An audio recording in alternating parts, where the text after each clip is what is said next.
Magandang araw po sa inyo lahat. Ako po si Christian Esqueran. Welcome po sa ating episode ngayong araw na ito, February 9, 2025, dito po sa ating Facts First podcast.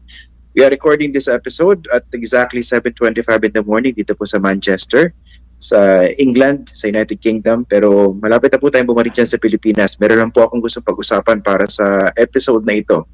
Ito po yung matinding pang insulto na dinig natin galing kay Senator Bato de la Rosa. Because personally, I thought we had seen the worst of Bato de la Rosa's demeanor in public as a public official. Pero ako mismo nagulat pa rin, no?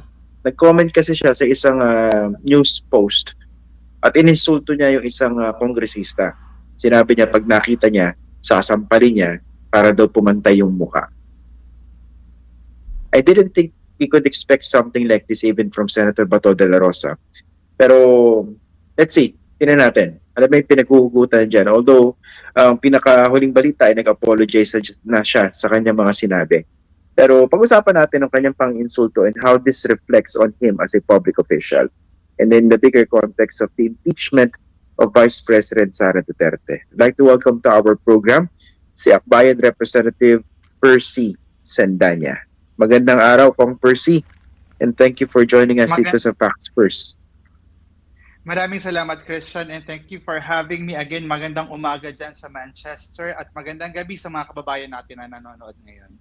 Okay, Kong Percy, I can only imagine kung ano ba yung naging dating sa iyo nitong pang-iinsulto ni Senator Bato de la Rosa. Nag-apologize na siya for that insult and for threatening to slap you. Pero pag-usapan muna natin yung naging dating sa iyo bilang isang tao, bilang isang kongresista, nung pang-insultong sinabi ni Bato de la Rosa.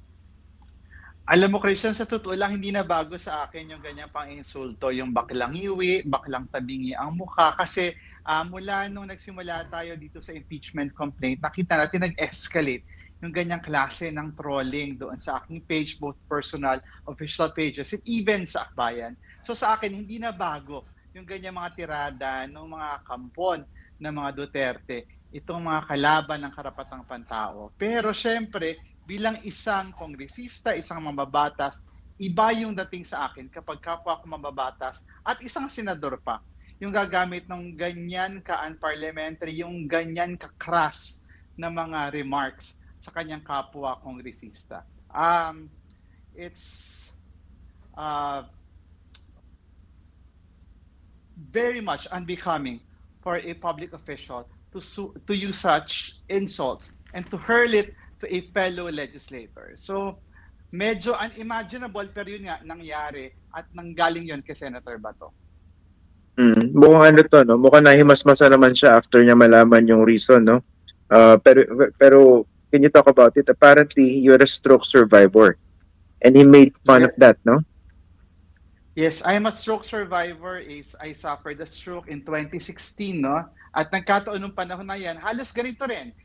Na-stroke ako, tandang-tanda ko yun. It was Chinese New Year of 2016, February 8. It was the first day of the campaign, no? Kasi naging abala tayo nun. I was a volunteer nun for the launch of the Marlene campaign.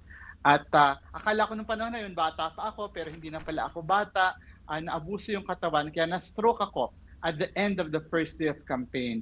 So, buti na lamang, maswerte ako at naitakbo ako agad sa ospital. Kasi sabi ng ating mga neurologist ko na delay ng 1 o 2 oras, baka medyo permanent na yung maging epekto sa akin. So, particularly dun sa speech at saka sa mobility.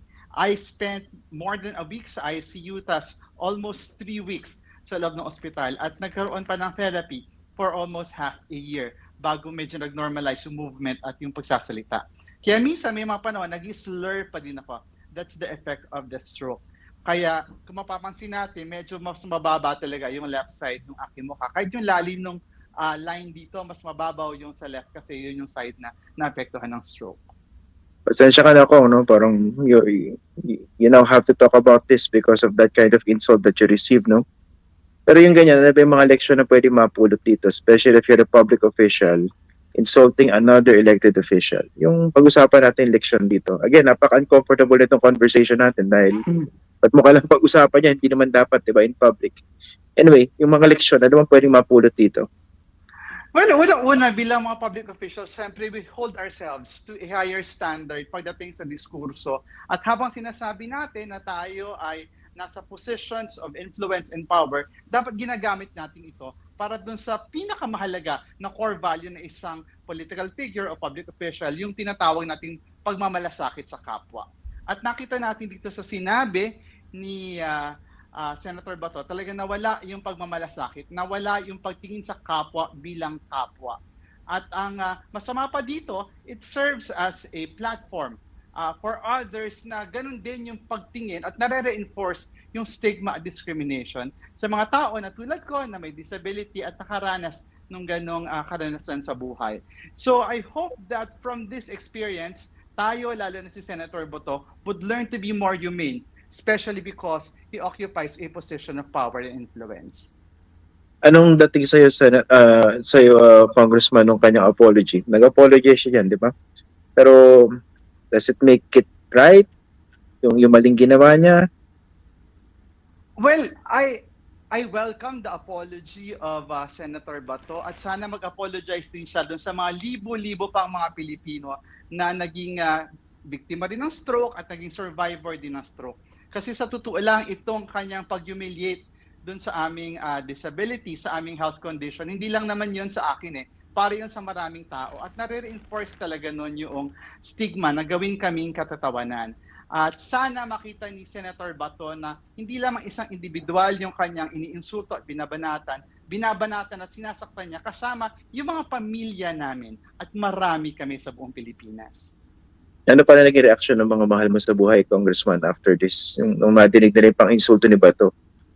Umuwi ako sa nanay ko kahapon. No? So pagdating ko sa probinsya, pinagluto ako ng nanay ko ng labong at saka saluyot. So my mother is a very strong woman. Siya ay isang religious leader sa masarap. Siya ay isang religious leader. Siya ay leader ng mga senior citizens sa aming barangay. At siya ay nagturo sa akin ng aktivismo. So that's her way of saying na kinakailangan lakasan ng loob, tibayan ng dibdib, at saka harapin pa headstrong. Malabas din talaga na ginagamit talaga natin yung disability to ridicule other people. At yung ganyang stigmatizing practice, grabe yung nare-reinforce niya na hatred at saka insecurity rin and fear do sa mga tao naman na nagiging subject ng ganong stigma. So itong mga itong stigmatizing actions and attitudes, talagang grabe ang impact sa well-being ng mga tao dyan. Sabi ka ng mga kaibigan kong psychologist, may dalawang klase ng stressors. Yung majority stressors, nararanasan ng lahat. So madaling pag-usapan, madaling ihinga kasi merong iba na kapareho ng karanasan mo. At merong minority stressors. Yung stressors tulad ng stigma at discrimination na ilan lang ang nakakaranas kaya hindi naiintindihan ng iba at yun yung mas mabigat dalhin.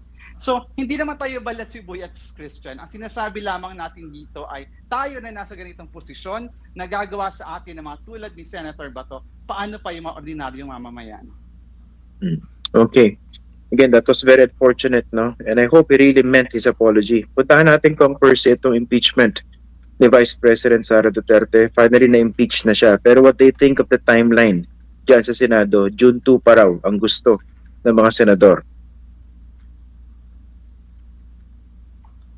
A week ago, we were in EDSA at ang sabi natin, anong petsa na?